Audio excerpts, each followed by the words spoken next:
Welcome to episode 57 of the Adam Makes Beer Industry Pro podcast.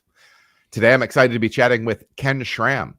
Before we get rolling, let me give a shout out to our fantastic sponsors that make content like this possible. Starting a brewery is a big step. Blickman Engineering is here to help. Since 2006, they've equipped hundreds of nano breweries for success. Their new 3.5 barrel Pros Surface electric brewing system cuts maintenance and saves at least 30 minutes per brew day with powerful under kettle heating. From 1 to 15 barrel brew houses to keg washers and grain mills, Blickman has what you need. Ready to go pro? Contact Phil or Tom at Pro Series at blickmanengineering.com. Blickman Engineering is a proud sponsor of this channel and loves to help brewers at every stage of their journey. Tracking and managing the financial health of your brewery is a primary pillar of success. Check out my boy David Lentz at Brewed Fiscally.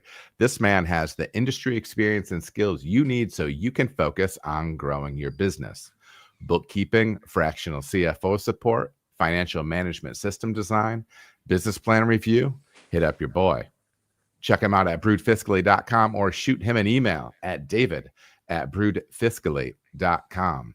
He's good people. Today, I'm very excited to be chatting with Ken Schramm, who is one of the most influential voices in modern mead making. Based in Michigan, Ken began homebrewing in the late 80s and quickly became a key figure in the mead community. He co-founded the Mazer Cup, the world's largest mead-only competition, and authored The Compleat Meadmaker, a foundational book that has helped shape the modern mead revolution. Ken is also the founder of Schramm's Mead, a family-owned meadery known for producing world-class meads made with whole fruit, premium spices, and rare honeys. With decades of experience, a love for fermentation, and a deep passion for quality ingredients, Ken continues to inspire brewers, fermenters, and beverage lovers around the world. Ken, good to have you with me today. It's a very kind intro. Thank you. Yeah, absolutely, man. Absolutely. I've got to say, you know, when we chatted before going live the other day, I mentioned to you that I had met you at the World Expo of Beer, and I was fortunate enough to share some of your gorgeous product there. I remember the two of us and a good buddy, Dan Case. We had a glass of what I believe at that time was a Heart of Darkness. Was that a dark cherry? That's mead?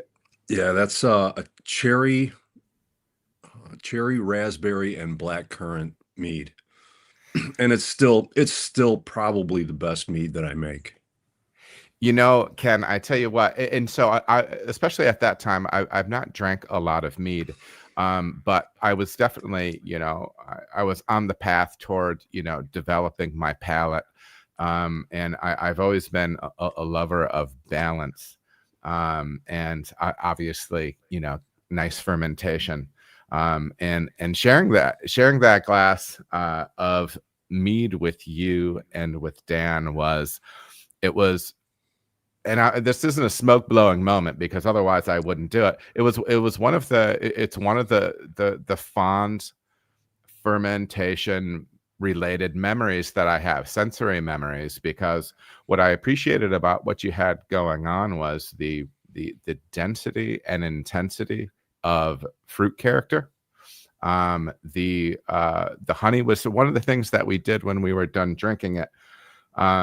We went back and smelled the glass, and the glass was all honey afterwards. I remember that blew my mind when it was so bold with the fruit, but the balance was right, the acidity was right, and it was just a real pleasure.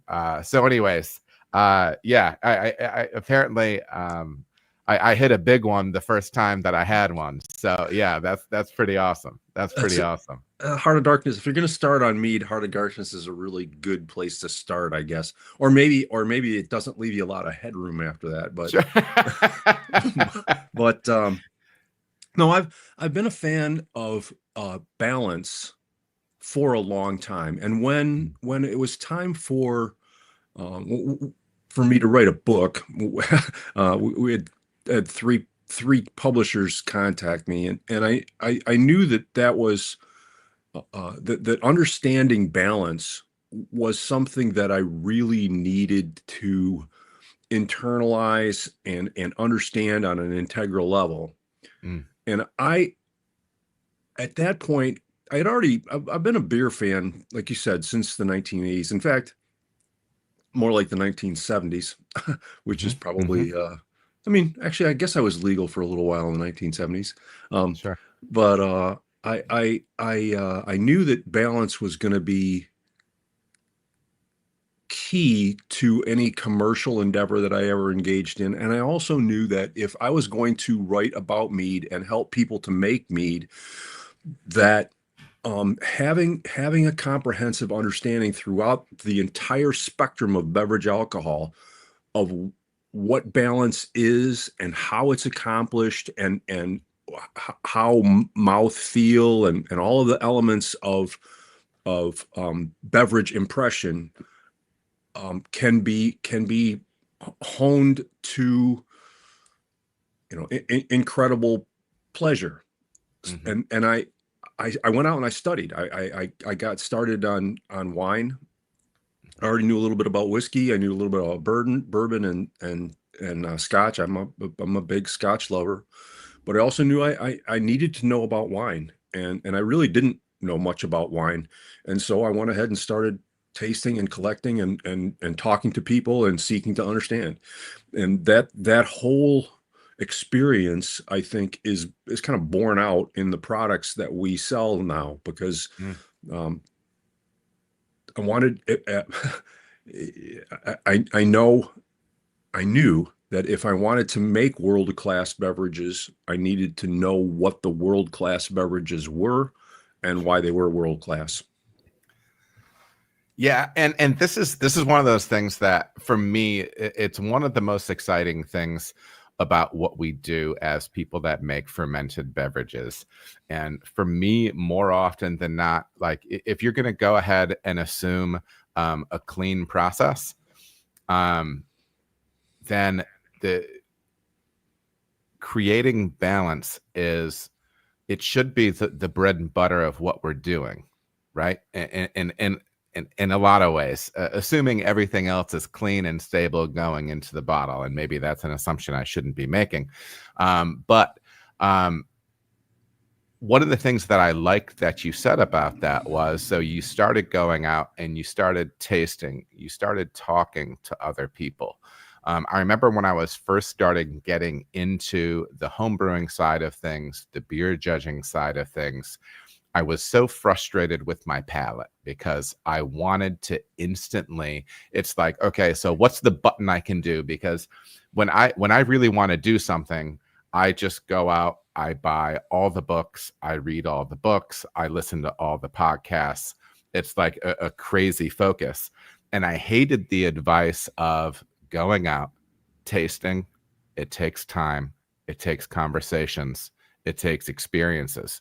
Um, I like that you mentioned that with kind of understanding that you didn't talk about it in a palate development way, but in some ways, right? Or understanding the different beverages. Sometimes I think people think the path is drinking, and there's a line between drinking and tasting. Not that tasting can't be drinking sometimes, and X, Y, and Z. Not that you can't have fun with it, but that's a legitimate process. Oh, tasting is huge in the wine world, and to the point where people throughout the beverage, the wine industry are accustomed to spitting. If you're going to Mhm. try and taste a lot of 12 and 14 and 15% beverages during the course of a day, you need to be willing to spit because it's essential to maintaining all the other sensory apparatus that you have, and Sure. that includes your brain. So yeah, it's essential. And the other thing that I mean, the judging is one of the things that can help you develop your palate, right? Because what you get the opportunity to do then is to taste in sequence a whole set of beverages and understand, one of the things that Dan McConnell taught me early on is how to bubble sort, which is to say, okay, everything's going to hit the table, and I'm going to put the best one at the far right, and then I'm going to taste the next however many, 10, 12, and continue to put the best one at the far right to sort them by my preference. And really, your preference is essential. I mean, it's a subjective game. If you know what you're doing, even your preference with styles that you're not necessarily a lover of, you can still tell which one seems to be the best to you. And that ability to taste multiple beverages in a short period of time is really magnificent in terms of building your understanding of quality and balance and lots of other things, I guess. Sure. So, we had talked about your, a wide range of fermentation experience, and you're a fan of, a wide range of beverages. Why was it mead instead of beer? Why was it mead instead of wine when talking about, going to do something on the professional side? Sure. Well, that's a good question. Mead captured my attention early on because it was a beverage for which there were no real precedents and dictates.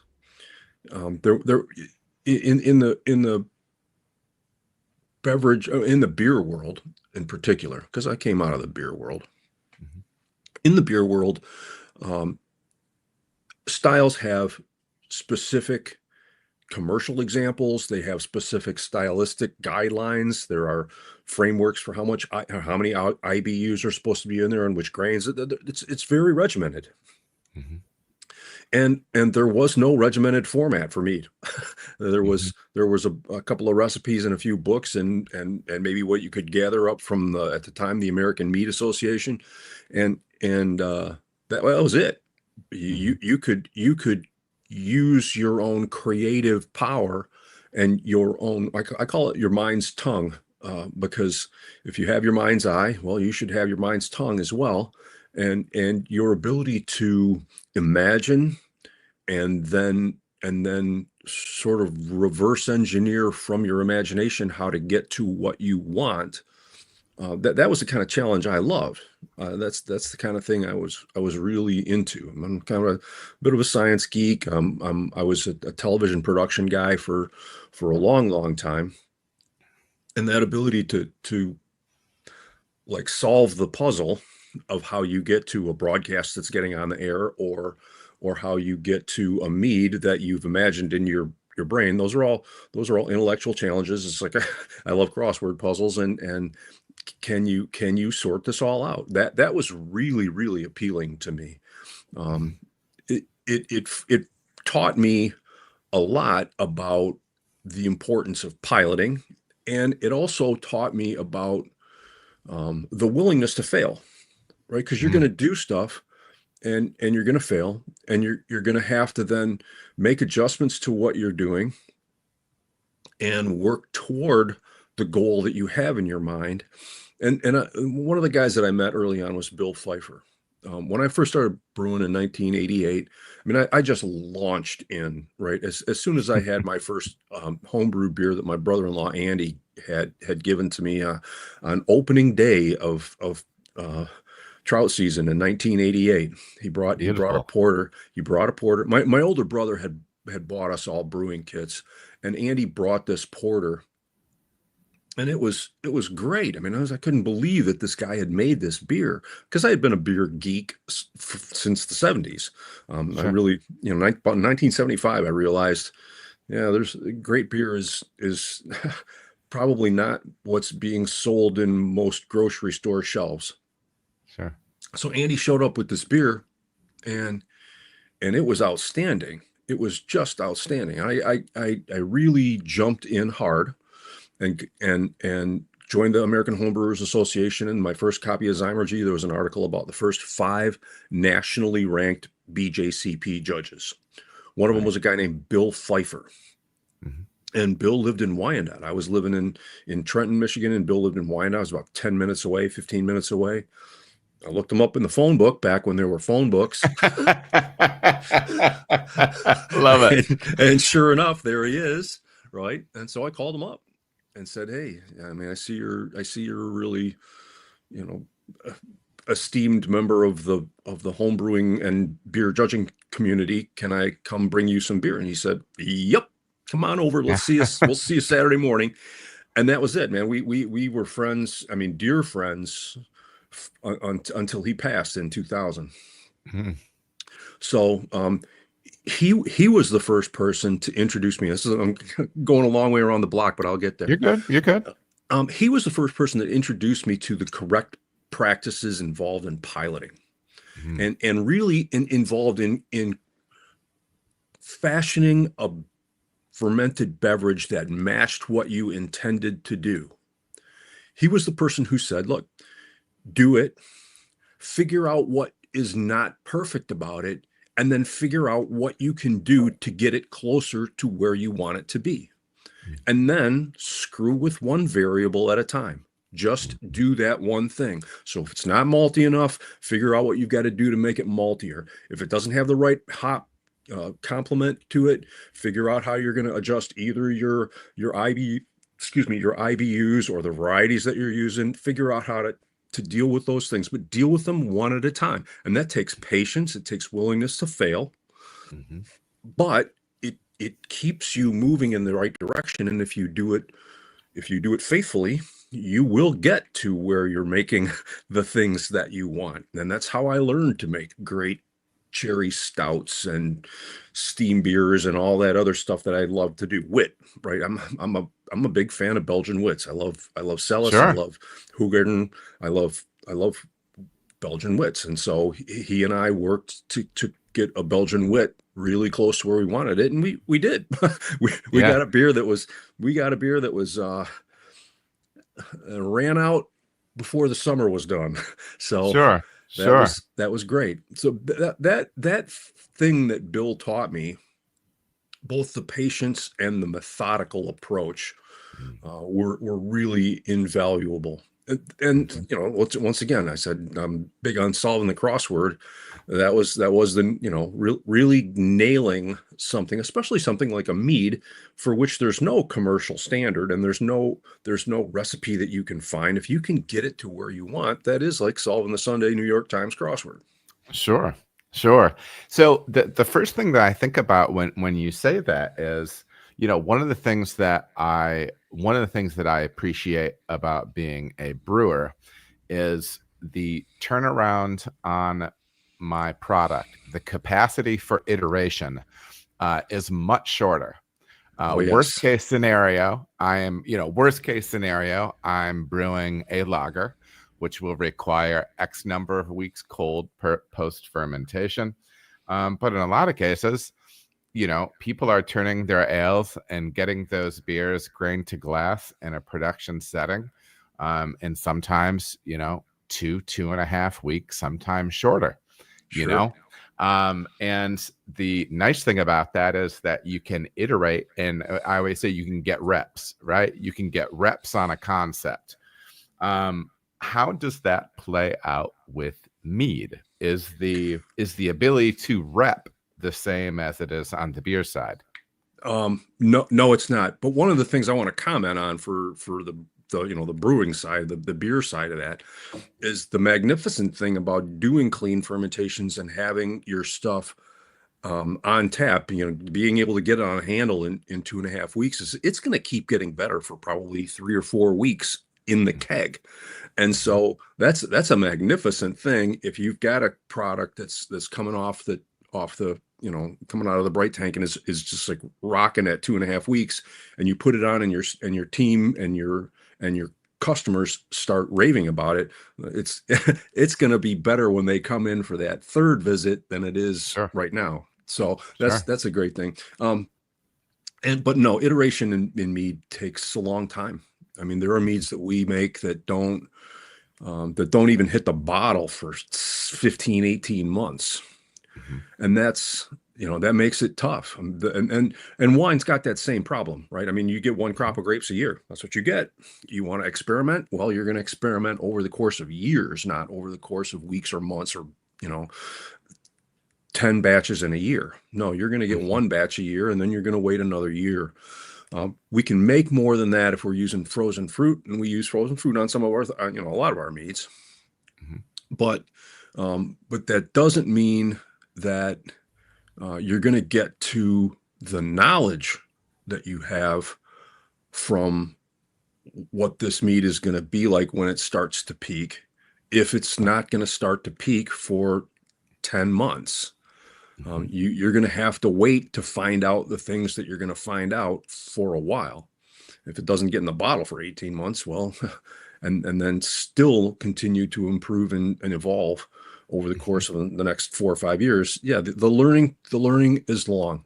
And I mean, mead and fruit growing are things that are really dependent on a determined individual and a lot of patience. Mm. Mm. Determined. Why don't you talk to me about determined? Why did you use the word determination there? Well, you've got to stick to that mind's tongue image, and you do have to be determined if you're going to pilot a batch. Well, like this is a statement, for example, which is our Balaton cherry mead. I mean, it takes a lot of determination. It took a lot of determination to figure out how that mead was going to get to a commercial recipe. We started off by, and this was back when I was making mead with Dan McConnell, who was the guy who was part of that first, and speaking of iterations and determination, that first mead matrix back in 1993 and 94, where we made the 12 different meads with 6 of them from one yeast and the other 6 from the same honey and different yeasts. Six different honeys, same yeast, 6 different yeasts, same honey. Mm-hmm. And that was a determined thing. But Dan and I, in that same vein, we went out to the Michigan Agricultural Experiment Station in Michigan, in I think it's Fredericksburg, along I-96. And Amy Iazzoni, this wonderful woman who was doing cherry experimentation, and Michigan has the best cherry experimentation program in the country because we have the most sour cherries in the country. I mean, sour cherries, not sweets, but sours. And she let us pick 9 different varieties of cherries, and we made them all into mead to see which ones were going to make the best mead. And out of that crew, Balaton came out on top. I also managed to come by some Charbakes, which are from Belgium, and they were even better than the Balatons. But getting to the so we started, and I couldn't get as many Balatons. Still can't buy them commercially. I have to grow those myself. But when we figured out Balaton was going to work, then it took me. Now I'm piloting by myself, trying to get ready for the opening of a meadery in however many years. And I made probably 15 different batches of Balaton. And then I went ahead and just to make sure I was not losing my mind, I did Balatons and Montmorencys, or Montmorencys, depending on whose pronunciation you want to believe. Sure. I made batches with those cherries and settled again on Balaton, and then had to work on, okay, well, how much fruit do I want? How much honey do I want? How much sweetness do I need? What yeast works the best? And I think I probably made 25 or 30 different batches before we ended up with the recipe that we have right now. Not determination, getting all the way around to where we started. Yeah, that takes determination. You have to keep that end goal, keep the Keep your eyes on the prize. Sure. You have to have that willingness to learn. That's willingness to learn. It's understanding that you're not as smart when you start as you hopefully can be when you get done with this whole situation. That's the idea, right? And I know for me, I've always had that I haven't always, but for a long time, I had that completely untenable worldview of saying, all right, well, this is the second time I'm brewing German Helles professionally. I need to hit the bullseye. And like, that was the only thing that was going to make me happy. Right. And like, yeah, pat on the back to the younger version of myself that felt that way. But it's like, it's a path, brother. Like you can, yes, like always be aiming, right? Always be aiming. But no, it is something where it is, you need that discipline. And that's what I enjoyed. That's one of the things that I enjoyed listening that path of you kind of leading up to, building products for Schramm's Mead. So let's talk a little bit about Schramm's Mead. Obviously, you're on the fermentation side, you're on the mead side. Kind of give us the walk in to Schramm's Mead. Well, the phrase that probably best embodies, we hope it embodies Schramm's Mead, is our motto, which is quality and fidelity. Those two terms cover a lot of ground, but in the short, Cliff's Notes version, get the best things you possibly can, and then don't screw them up. And that's easier said than done. But make something that maintains fidelity to the quality of the ingredients that are going in, so that you can understand and perceive and value and know and love the honey that's in the beverage and the cherries that are in the beverage, or the tayberries that are in the beverage. So it's a process of being mindful through the entire fermentation and packaging process of what you have to do to deliver to the customer's glass what was originally on your mind's tongue. Sure. And the bigger you get, the harder that is. Mm-hmm. And it does require a continuous learning process. But that's kind of what Schramm's, that's what sure. Schramm's, and that's what mead is about. Well, let's face it, this is a product that has in the American marketplace has virtually zero history.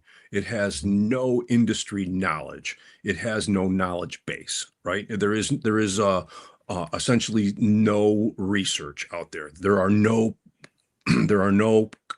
college or university degreed programs in mead making.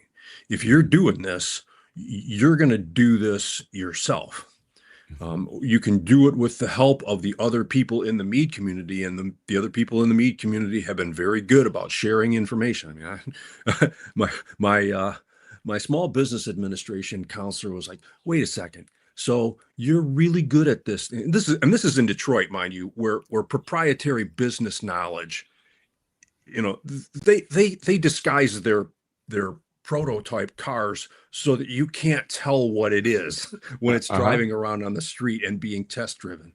Mm-hmm. And he's like, "Okay, so you figured out this thing really, really well that you're going to start a business in, and you wrote a book about it to teach your competition how to do the things that you do?" What the hell kind of business practice is that? And I was like, well, I love this beverage, and I wanted to get successful and popular. But that's so that education process. I mean, well, okay, I'll go ahead. No, you're good. You're good. So A couple of interesting things that I thought about while you were talking. One, I completely identify. So when, and this is not the same thing, but when I first started doing like full brew day videos, and full recipe stuff and whatever, my sweet mother was very concerned about that. And I'm like, Mom, first of all, like, I feel like I'm good at what I do, but there's always going to be somebody that has more experience, more education, a better palate. What I do know that I'm good at is I'm always trying to get better, and I'm excited to be sharing things about stuff, right?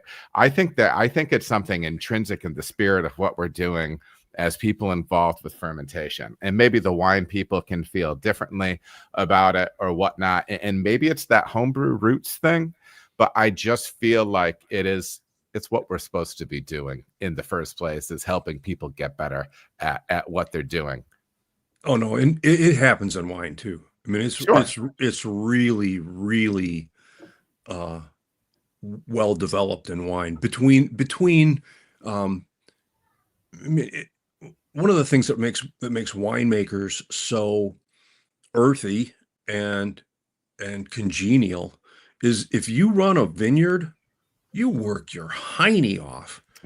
You are out there just literally busting it to make the thing that you make. And it's sweat. It's just utter sweat. And that's a very different thing between the beer world and the wine world. Most beer people, their ingredients get to their doorstep on a truck. Mm-hmm.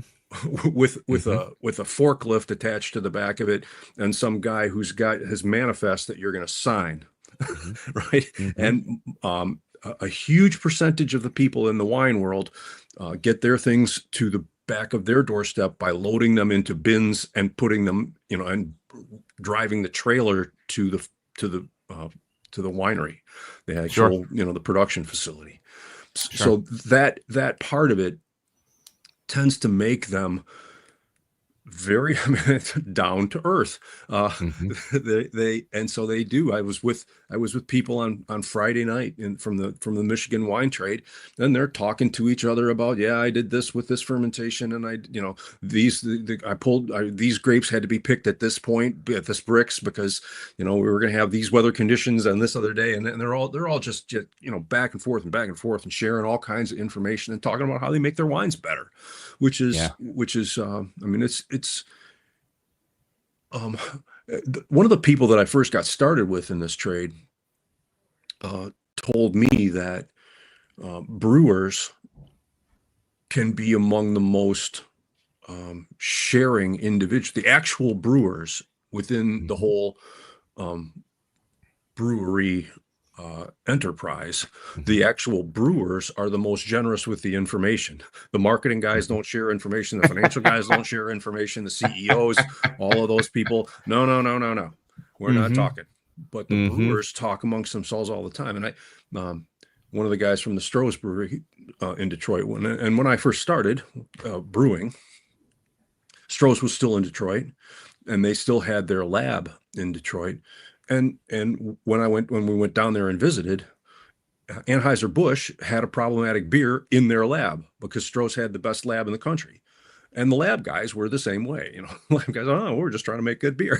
And so they're sharing information back and forth and helping each other with their problems. And that was a tremendous thing.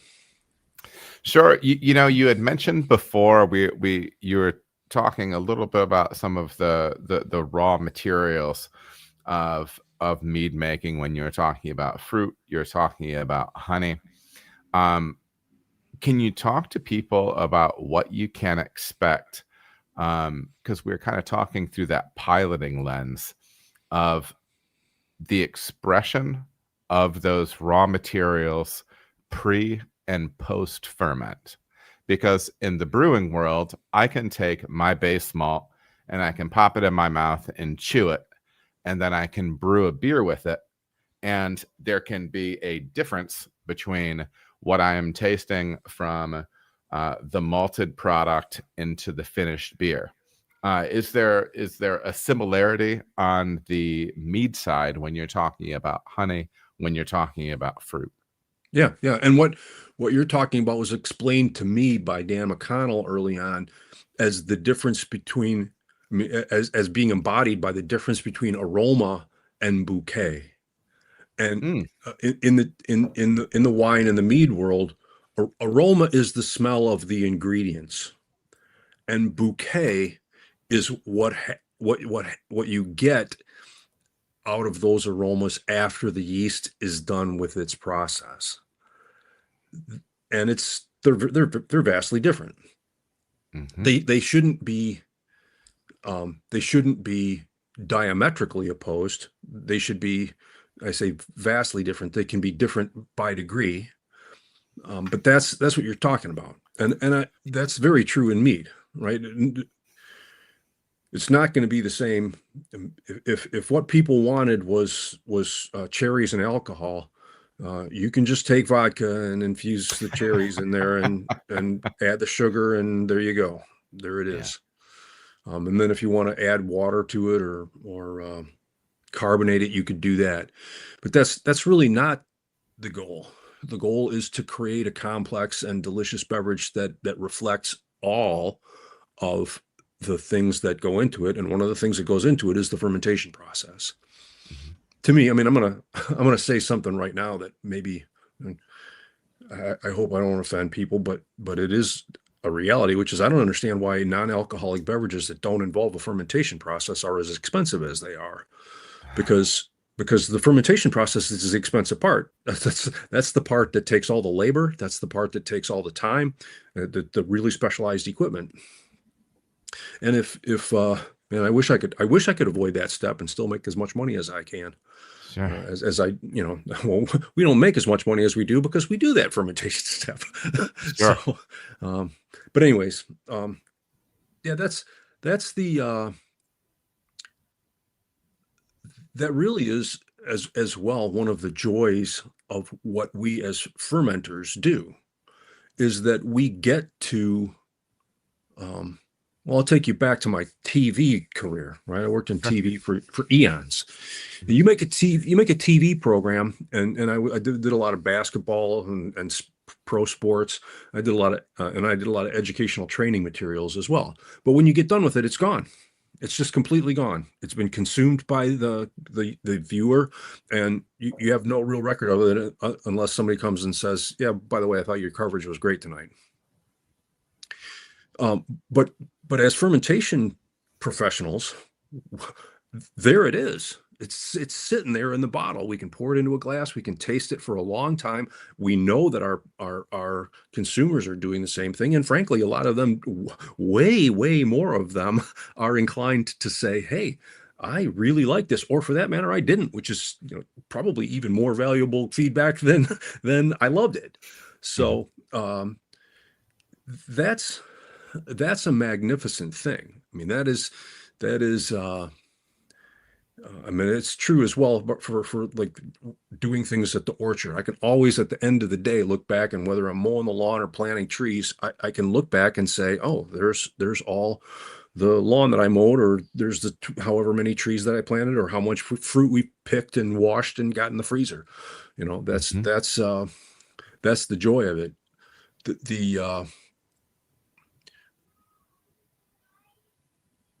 The understanding, though, I mean, I'm kind of shading back to your question now. Mm-hmm. Working on that understanding of what your process does to the things that you're working with, that's the both the joy and the bane of mead making, because unlike brewers and winemakers, where people have spent and companies have spent millions of dollars figuring out what happens between A and B, and then publishing that information, whether you have to pay for it or not. There isn't any of that information for mead, so we're making it ourselves, and that's simultaneously joyous and excruciating. Mm-hmm. I have a question, and it's kind of a parallel question, between mead making and brewing, I think that increasingly there is a push, and potentially customer driven, wherever it's coming from. But I think there's a grumpy old brewer opinion of sometimes they can lament the number of really high residual sweetness beverages that they need to be making. Sometimes there are, and not to get into specific beer styles, but it seems like in certain cases, residual sweetness is being pushed up, up, and up. And sometimes some of us that have some of those grumpy brewer traits to us might say that, it compromises beer's drinkability, X, Y, and Z. What is that discussion like in the mead world? Because it's tricky when it comes to sweetness, and you can tell me if you have an alternate take on this. Functionally, residual sweetness can play the role of magnifying. I'm going to use the term adjunct flavors, or the flavors that are in your beer or mead, right? So it can be a magnifier, but you're also going to hit a point to where you are going to lose drinkability of that beer in front of you once that sweetness hits whatever threshold based on other factors within that beer. Is there that within the mead world? Is there a push sometimes for really sweet mead? And how do you try to strike that balance between enough sweetness to do what you want to be doing as far as magnifying the raw materials, but also not trying to inhibit drinkability? Sure. Boy, you've touched a nerve here. I'm gonna go off on you. Do you think, Ken? Okay, well, let me start right here. Sweetness is vilified, and I think that's just flat out wrong.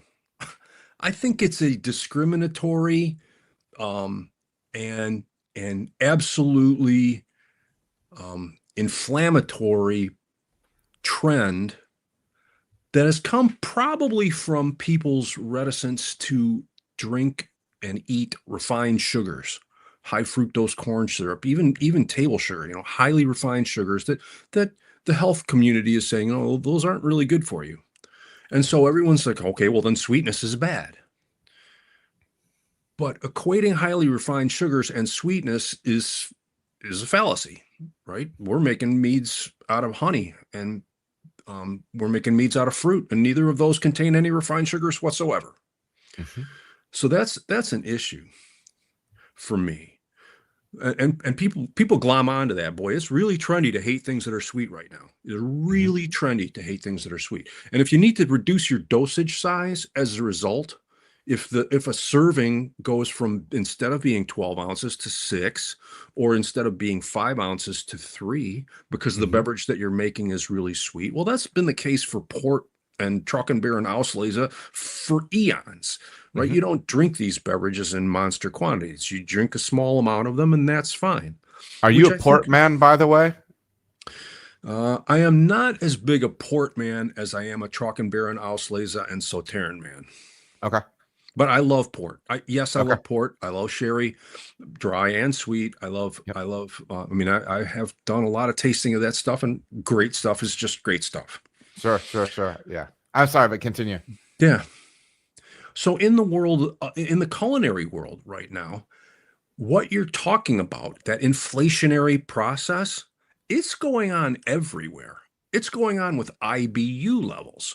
It's going on with peat levels in Scotch. It's going on with people. When I was a kid, there were no barrel-aged, barrel-proof beverages on the shelf. If you were Wild Turkey 100 proof, boy, that was just exceptional.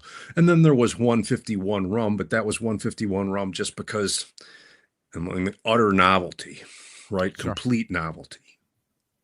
But now we're into all kinds of barrel proof whiskeys, Scotch, bourbon, and And we've done the same thing with lots of other things. We've done the same thing with salt and fat as well, right? Because I mean, if you look at what the appealing tastes are, starchy, sweet, fatty, and salty, those things have just been going up and up and up and up, right? The amount of salt that's in potato chips now is more than it was when I was a kid.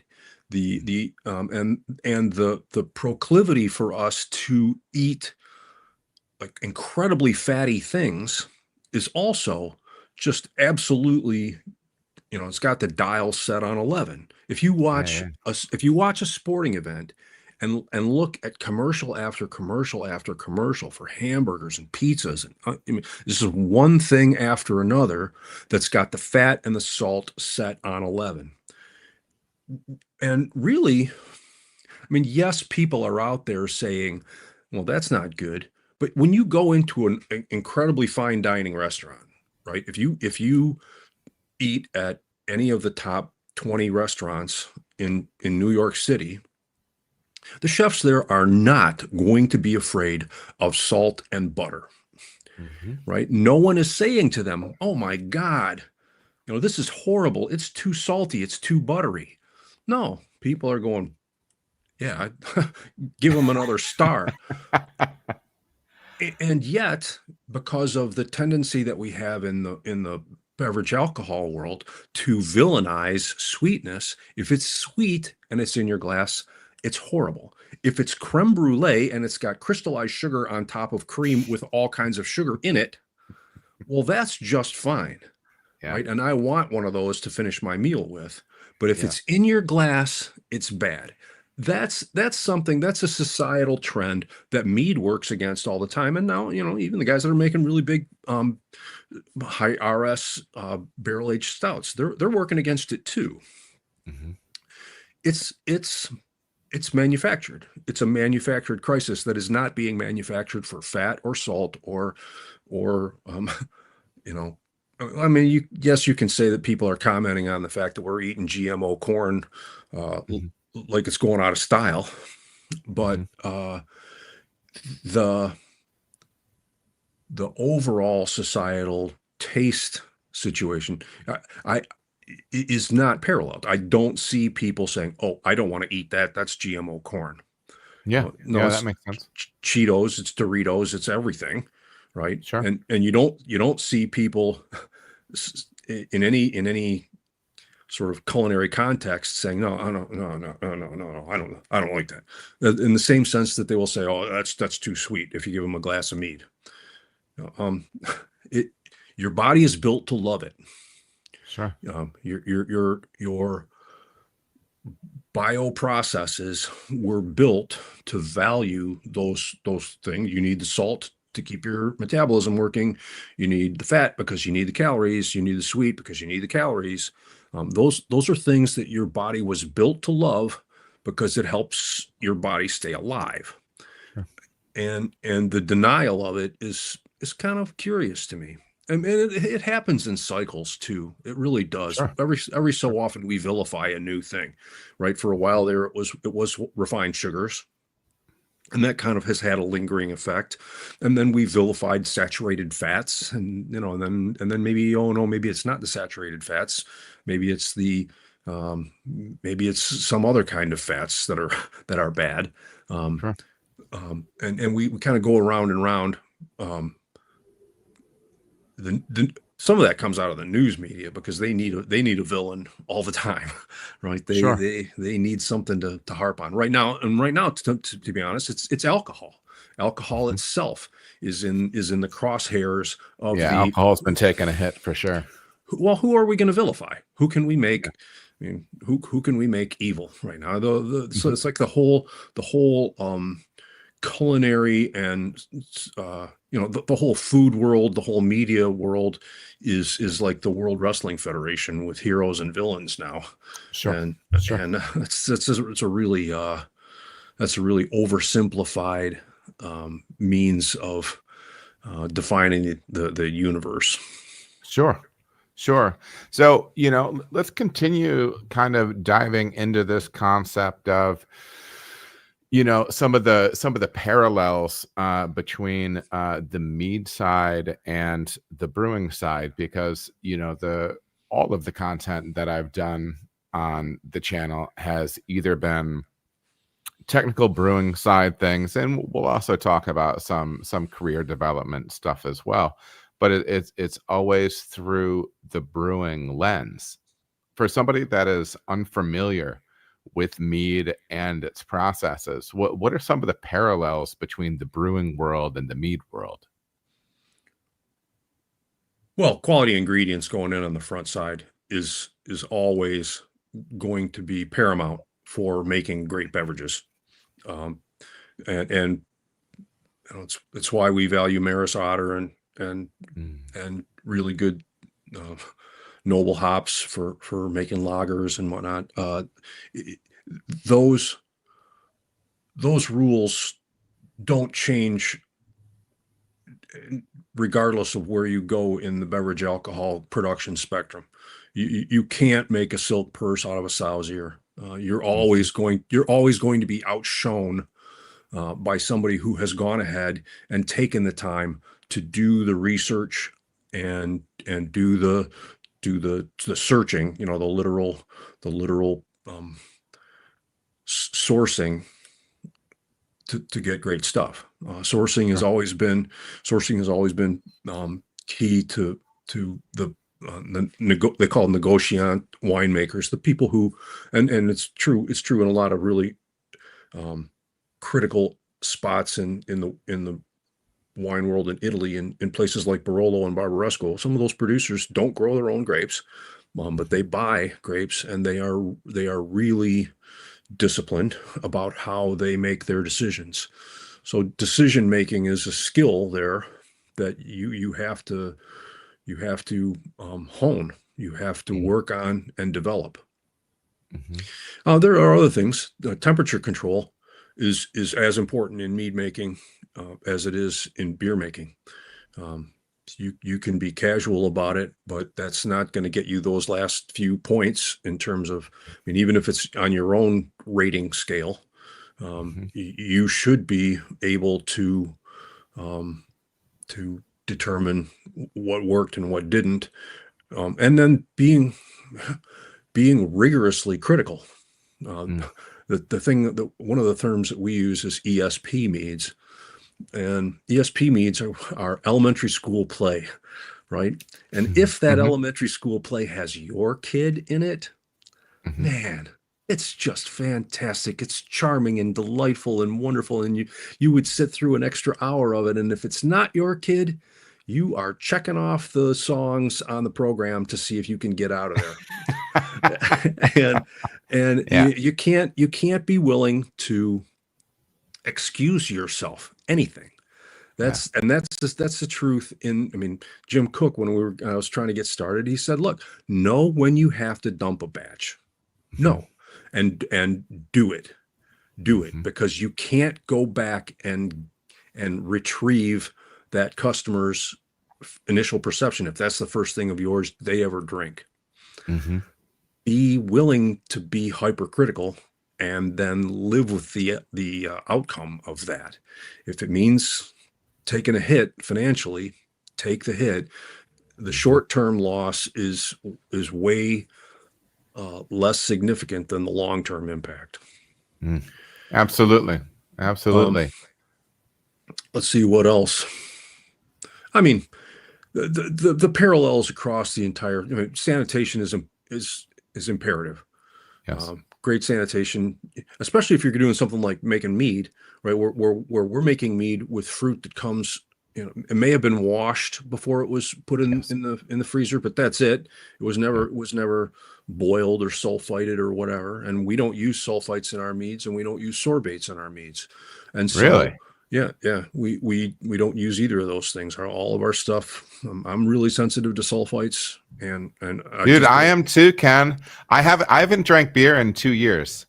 I've developed some food sensitivities here as the years rolled by, and there are very few fermented beverages that I can drink, and so I'm a little shocked. I didn't mean to to jump up and cut you off, but no, I am sensitive to them as well. That's surprising.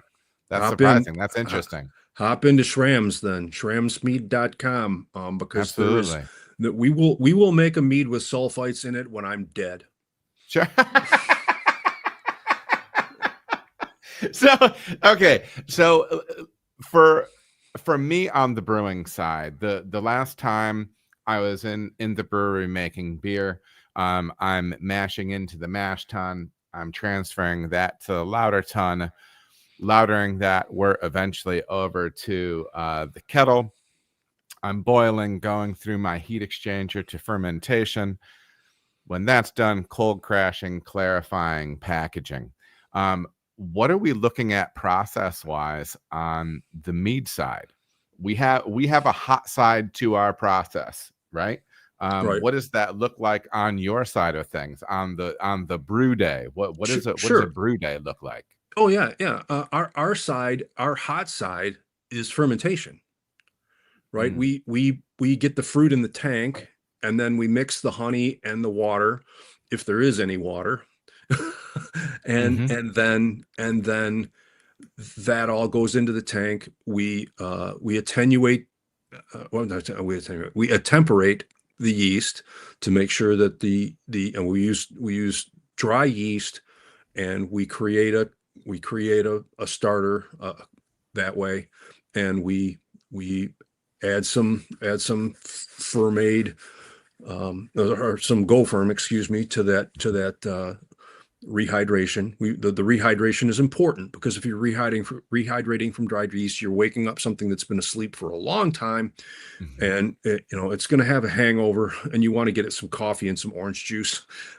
right? And you want it to wake up gently, and then you want it to not go for a swim in an ice bath. So you want to get it used to the temperature that you're going to put it into, and then you want to make sure that it gets oxygen.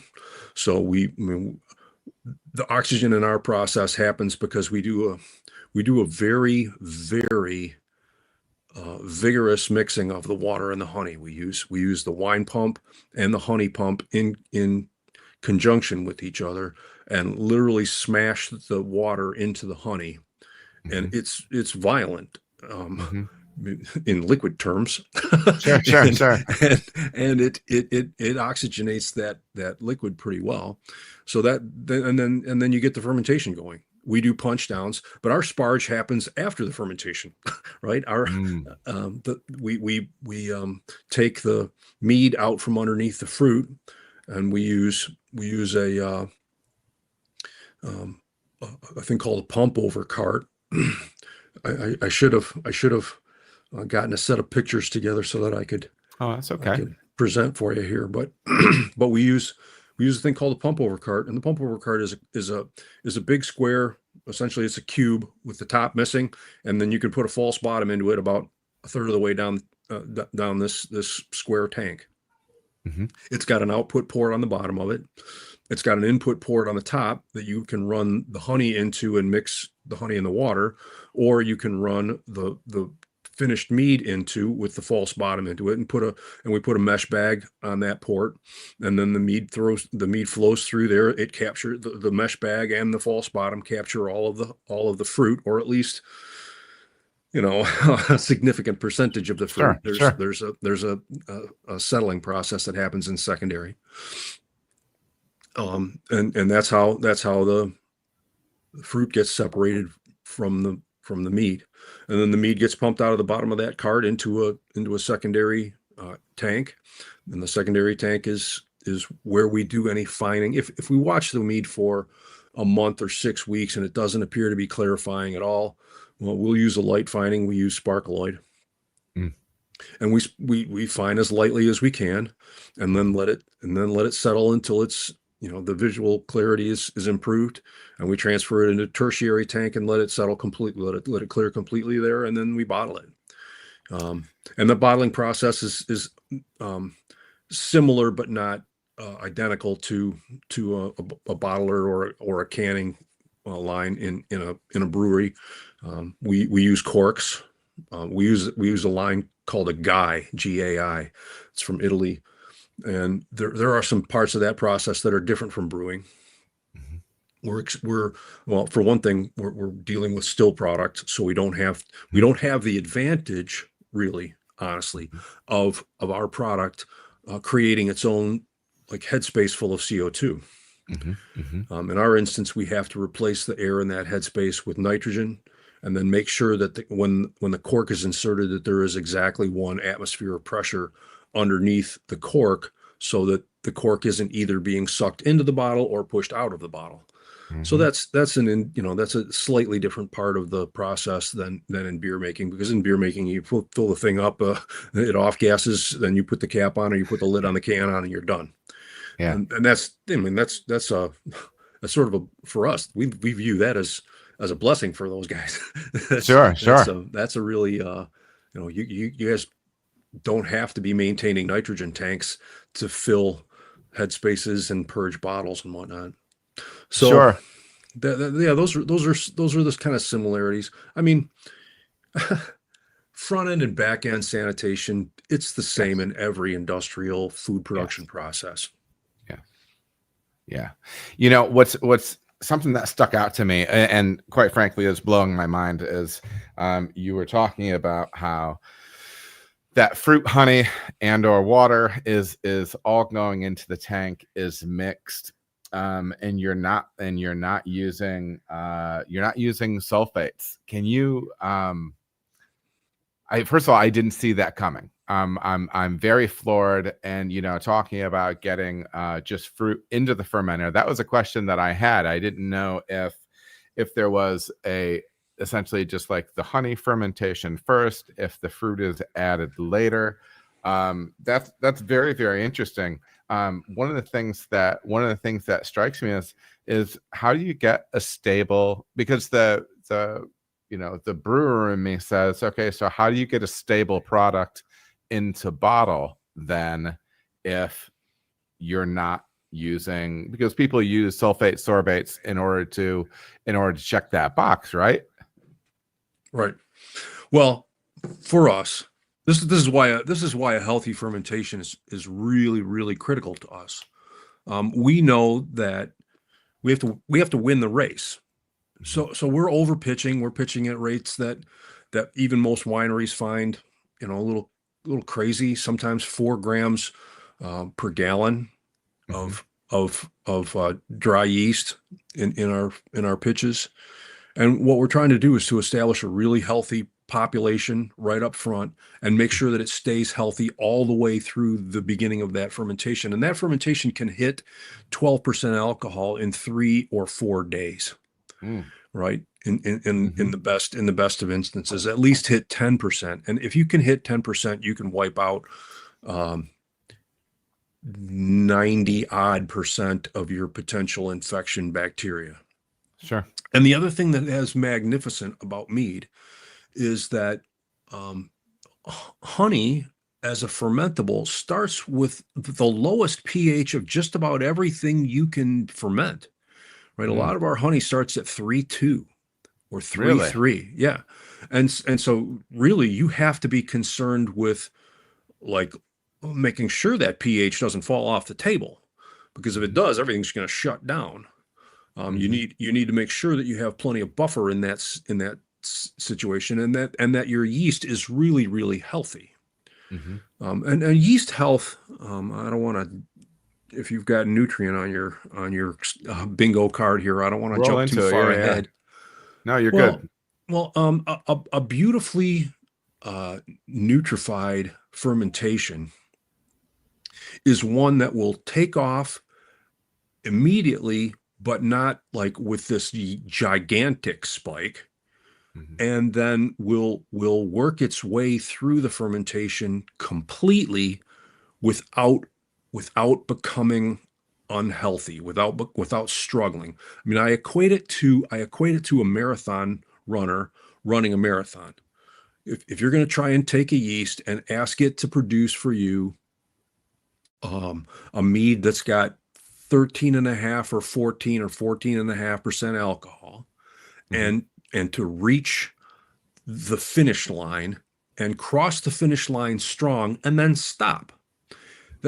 Then you're going to need to make sure, just as you do in a marathon, that it gets its scoop packs and its water and all of the things that it need, all the things that a Sure. runner needs to get to the finish line and not literally like die. I mean, marathon runners have done that at the finish line, and Yeah. you don't want that to happen. You want it to cross the finish line strong and then stop and be able to be done and flock well and just get out of the way and let the mead start aging.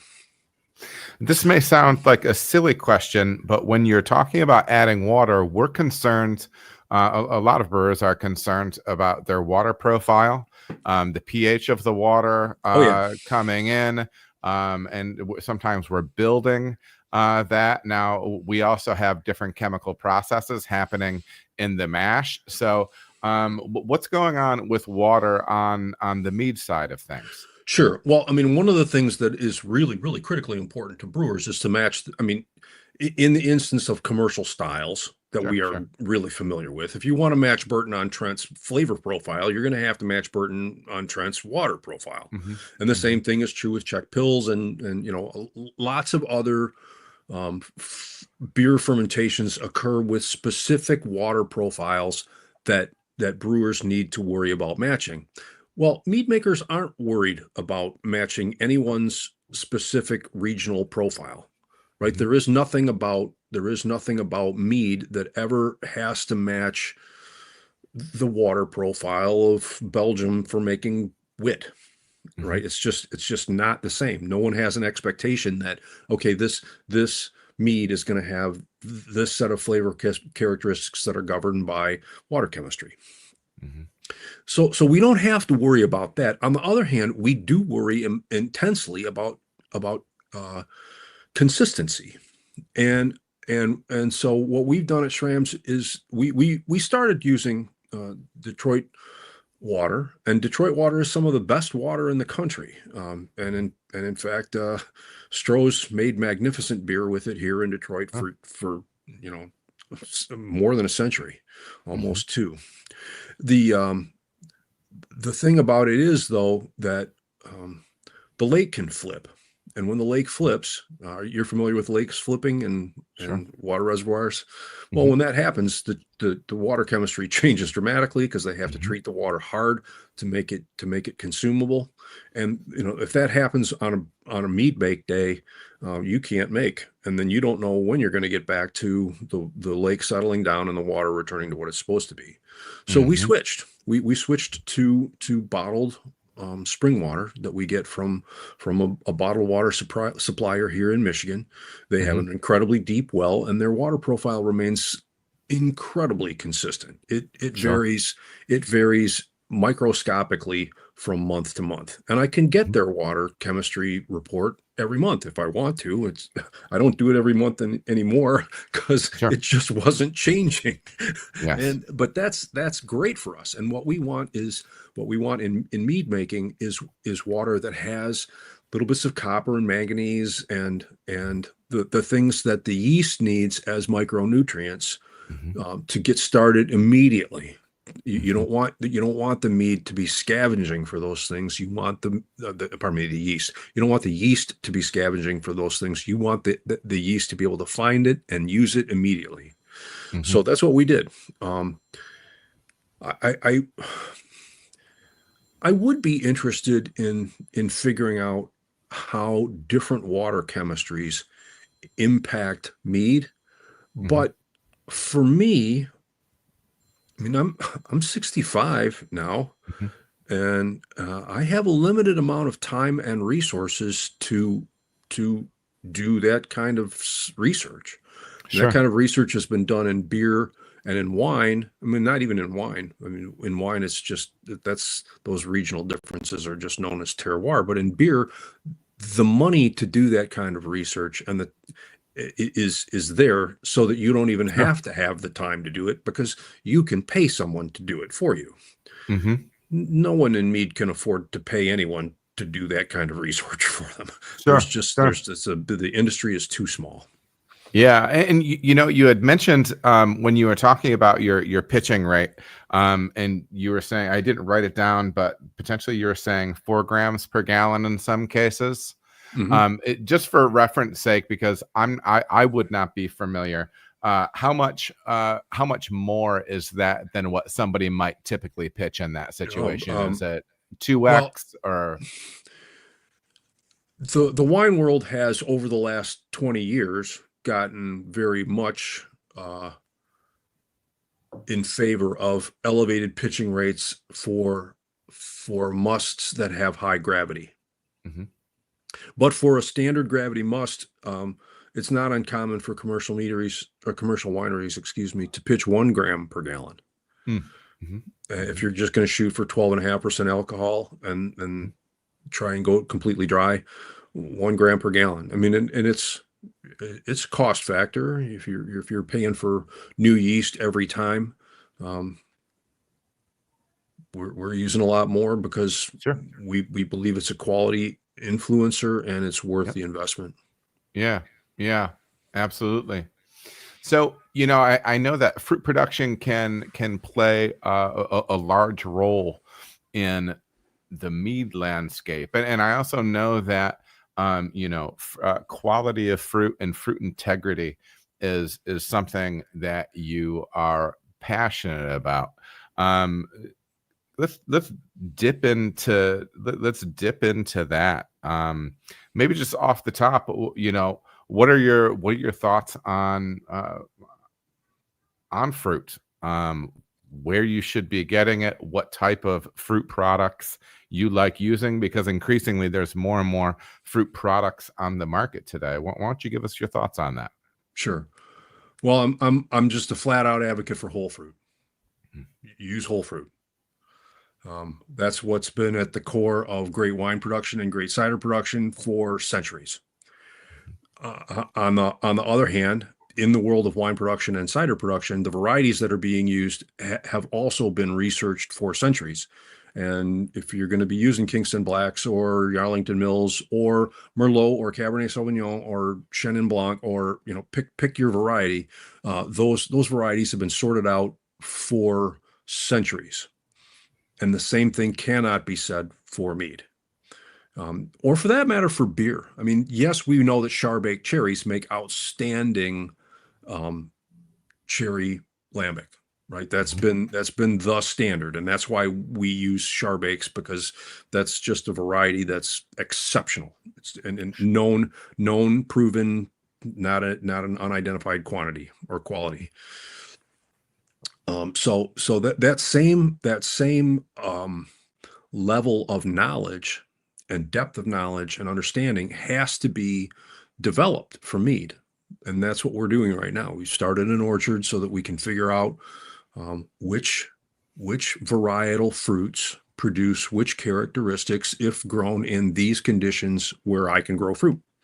Mhm. And that's what's made Burgundy the home of the greatest Pinot Noir, and Germany the home of the greatest Riesling, and Napa, California, and Bordeaux the home of awesome Cabernet Sauvignon. Mhm. It's lots of work, lots of knowledge base building Mhm. that we don't have for fruit. And that's what we're going to do. That's what we're working to do right now. And it's a long project. It's an in-depth thing. But what we're going to try and do is introduce to the mead making world the same kinds of fruit knowledge that happen in wine. Now, I mean, I truly believe that whole fruit is imperative, and that if this is really going to like reshape things over, and I'm not willing to um, I'm not unwilling, rather, to talk about 100-year time cycles. Right, 100-year Mhm. time cycles in brewing are nothing. Mhm. The Reinheitsgebot was written in the 1500s, uh, and there are wineries in Europe that are 1,000 years old. Mhm. Like literally, this winery's been around for 1,000 years. Well, Mhm. 100 years for mead is nothing. And to, Mhm. to, to be able to take an industry then and say, we're going to build this knowledge about these fruits Mm. That's critical. I mean, I think fruit is critical to great mead, just because I've had a lot of mead, and I like traditionals. I only love traditionals that are made with truly spectacular honey. Mm-hmm. Um, on the other hand, I love a lot of fruit meads, because fruit adds tannin on its own, fruit adds acidity on its own, and those are key things to creating balance Mm-hmm. in a beverage that you're going to want to have. You may want to have a second glass of, even if it is only 4 ounces. Sure, Um, sure. that is essential to creating beverages that are, kind of mind blowing, right? You Sure. you you want your beverage to be um, ethereal. You want it to be thought provoking Mm-hmm. and contemplatable, if you will. Mm-hmm. Mm-hmm. And you also want, like you said when we were getting started, you want to draw the drinker's nose back into the glass, and you want to draw the glass back to their lips. Mm-hmm. Um, it's got to be, the beverage has to be an invitation, Sure. and that's what great fruit does for mead. Mm-hmm. Um, I genuinely believe, and this is why I make the Heart of Darkness, that the absolute heights of mead are in combination with other fruit. Sure. And really, if you look back on it, the Jiahu beverage, you know about Jiahu, right? I mean, the one that Calagione and Patrick McGovern put into a bottle. No, I don't know about that. Well, in China, they found a development that was 9,000 years old and that had a lot of pottery in it. And they took that pottery, and Patrick McGovern, who is an archaeochemist, he analyzed the results of what was in the bottom of these pots, and he found out that it was an alcoholic beverage. It's the first Oh, chemically proven residue of an alcoholic beverage. It was 9,000 years old, and it contained honey and hawthorn berries, and possibly grapes and mm-hmm. rice. Mm-hmm. Right. And so they created a beverage based on that. But the whole point of that is it was a complex beverage that had honey in it. Mm-hmm. Patrick McGovern calls them extreme beverages. And it had multiple different ingredients, one of which was honey. Mm-hmm. I truly believe that beverages with honey kind of throw the doors open for adding things like fruit. Sure. And So we've known that for like at least 9,000 years, and who knows how much longer, actually. sure, sure. So from I know on the wine side, and again, this is I'm very limited knowledge here. I know that there's probably more that goes into it, but when we're testing grapes, sometimes we're testing bricks and things like that. Mm-hmm. And so in some way, shape, or form, that plays into this concept of rightness when you're talking about fruits. And there may be differences between different types of fruit, but what are some rules of thumb that you like to apply when you are shooting for ripeness with the fruit that you're going to be utilizing in your mead? Yeah, well, the ultimate metric is what it tastes like in your mouth, right? I mean, that's the final say so.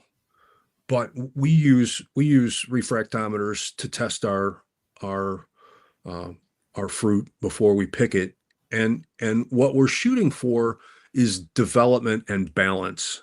In that same sense, have the tannins in the fruit, if it's an apple, or if it's a currant or a tart cherry. Have the tannins softened to the point where they are pleasant, as opposed Mm, to sharp and offensive.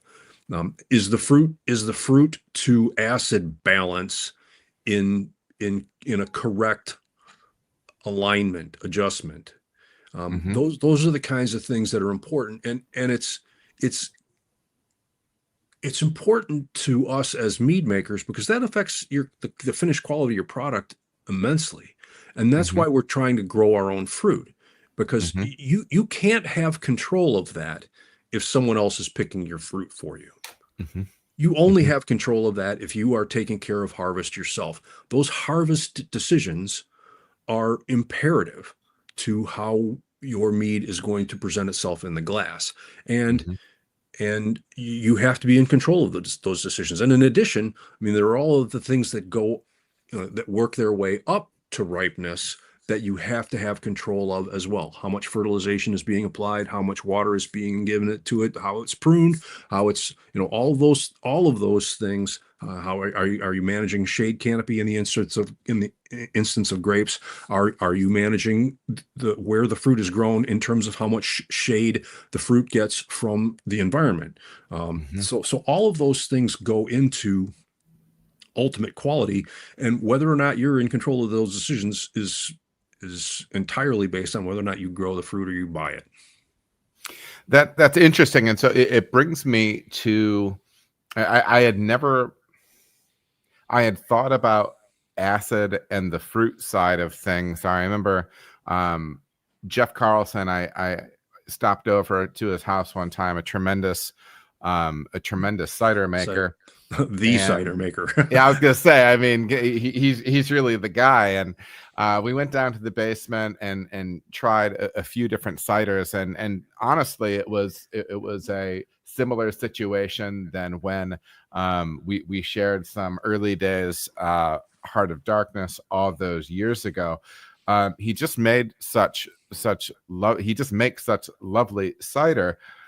And I remember him talking about acid, and this was early in my times. I was just on the beer side, and listening to him talk about acid, and what he was discussing was, blending varietals. There's some varietals that he's specifically leaning on for acid. So it was one of those times where you can feel, sometimes it's like a joke, you can feel your brain wrinkling, right? You can feel yourself getting smarter, your brain expanding or something. So, if it, or not if, is acid adjustment post fermentation a thing on the mead side? Um, is it something that you would, if so, is it something that you would like to just be able to nail with your fruit? If you do need to make adjustments, what are the acids that you might be using on that side? What's your thought on that? Okay. Well, my thought on that is that it is entirely, well, we don't use any acid post fermentation. We don't make any acid adjustments to our meads at all. Mm. We haven't since we opened. That's And fascinating. and That's I fascinating. I believe, in the wine world, there's a big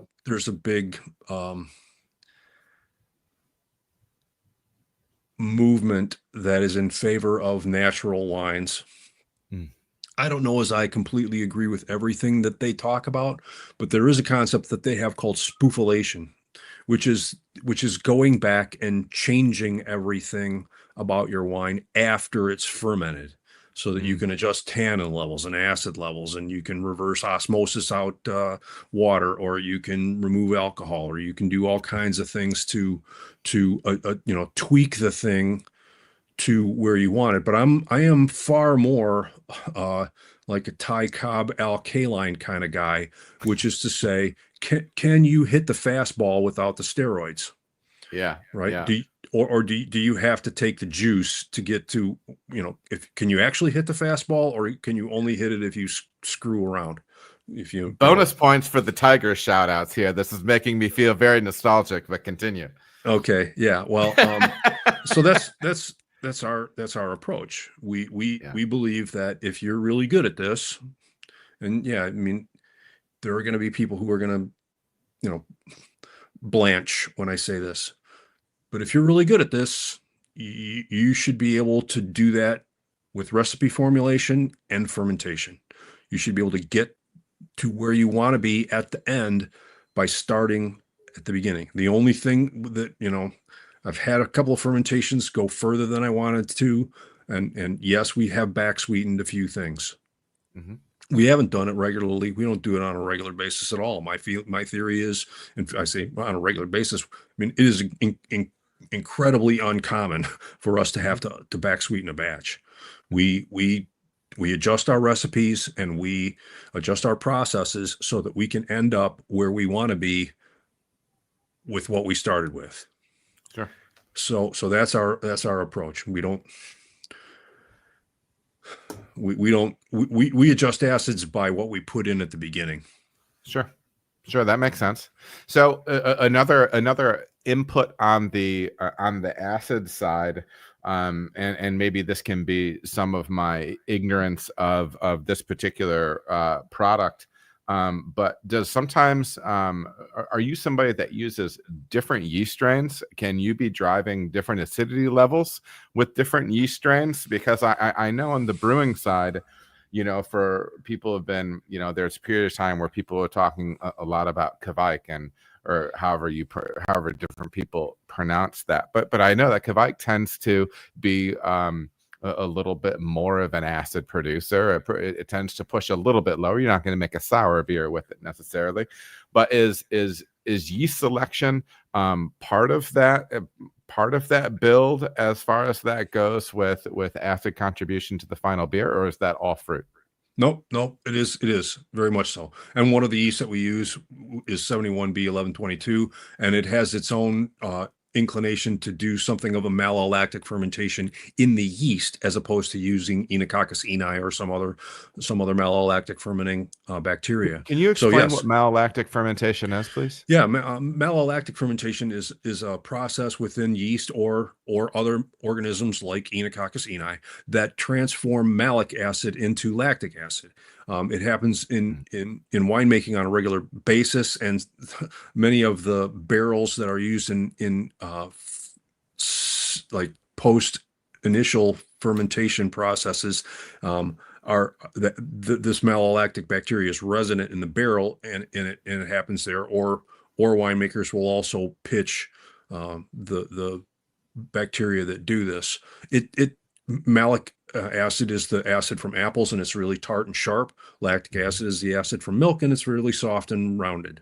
So that's something that, and we like that, because especially in things like the Heart of Darkness, where we're using a variety of black currants called Consort, that is the black currantiest black currant that there is. It has all of that cat ketone, and its acid levels are off the charts. And so you want to soften what it's contributing, and it has a lot of malic acid in it, and you want to soften that up a bit. And yeah, we use multiple yeasts. I think there are 4 yeasts right now that are in production at our facility. We use at least 1 beer yeast, and we use at least 3 wine yeasts on a regular basis. Interesting. Okay. And yeah, they can all have impacts. So some things like we're using an ale yeast on our nutmeg. Oh, that's interesting. Our nutmeg is our softest mead. It has extremely low acidity. It's the one mead that we make that's very sweet and spicy, but does not have any acid bite. And the US 04 tends to help that happen. Sure. Well, Ken, I do want to ask you, or I do want to double check real quick. We're kind of running up to an hour and a half. I'm happy to chat longer, but I also want to respect your time. Do you want to get into some more of the questions that we had lined up, or do you want to kind of wrap it from a time standpoint? Because I feel bad, because I know there's some things that you had wanted to talk about. So I do have some scheduling issues. I can probably afford to go another 10 minutes if you'd like to, or if you've had your fill, I certainly understand. Well, I don't have my fill, and this has really been fantastic. And again, the main thing is I want to be respecting your time and your schedule. Let's jump to letting folks know where they can find your product, where they can follow your work in the online space, website, social media. How can people find you, Ken? Well, the meads that we make are available for direct to consumer sales in 26 states.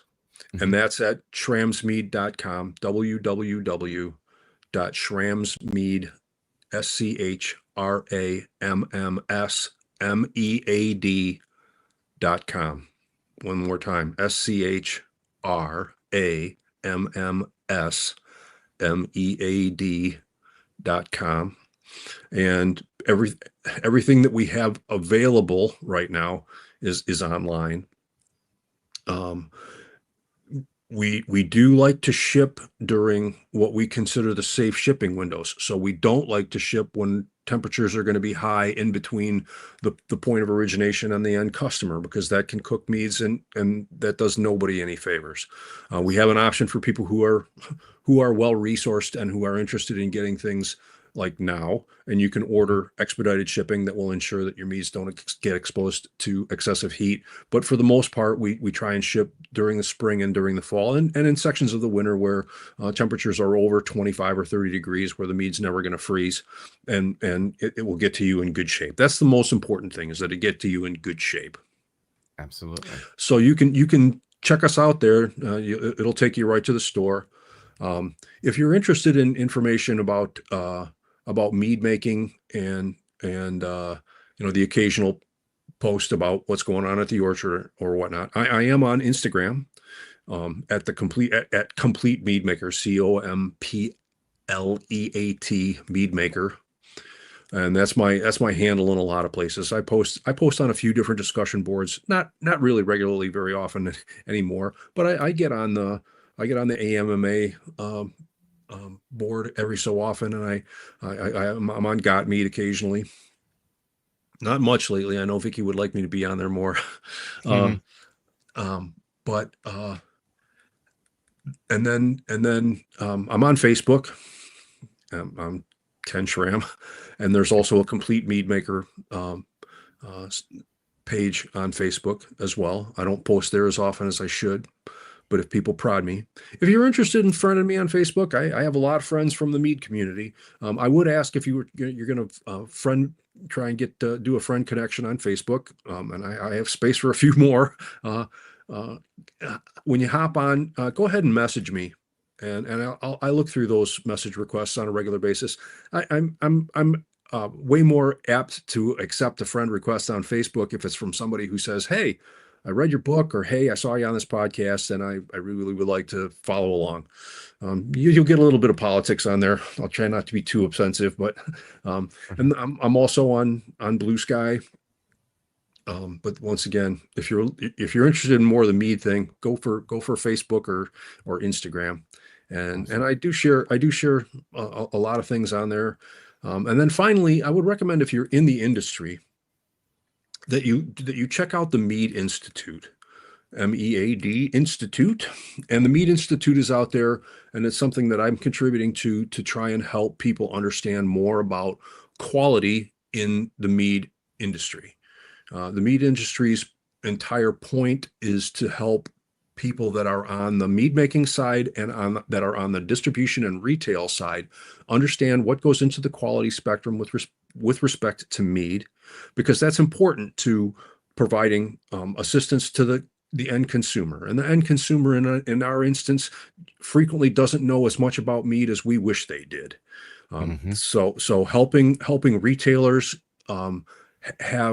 have the nomenclature and the talking points to explain mead is important, and then helping distributors know how to talk to retailers, and then also for ourselves to understand how we can approach the quality spectrum. There is room for everybody in this, but we also have to be comfortable with the fact that just as there is in wine, there's Burgundy that costs thousands of dollars a bottle, and there's Bartles and James wine coolers, and everything falls in a spectrum, and we have to be happy with where we are on that spectrum and respect all of the other parts of the spectrum. Absolutely. So getting into the Mead Institute, if you are in the mead world, I'll say this too, if I'm on my soapbox for the last few minutes. Supporting things like the Mead Institute, and supporting things like your local meadery, and supporting things like Schramm's that are starting an orchard to try and provide information about fruit varieties and quality mead to the world, is an investment in your future. for people that are in the mead industry, or for consumers who want mead to become better and more delicious, providing support to those people, even if you think that what's going on is really expensive and it's, oh, how come, well, I'm not making all that much money, right? And I'm driving a 2017 Subaru with a broken window, a windshield, because I'm investing my time and my money in trying to get this knowledge and quality for mead developed. And it's expensive. Starting an orchard is expensive. Running a meadery is expensive. Providing health insurance to people is expensive. So support your local meadery. Support your local brewery as well. Absolutely. Well, Ken, I got to say, it was a real treat. Please stick on. I'm going to chat at you real quick once we get off the stream. But to everybody else, thank you so much for tuning in. As always, give us a follow, share on the social media machine, and be good to your people. And I will see you again next week. Have a good day, everybody. Thanks, Adam.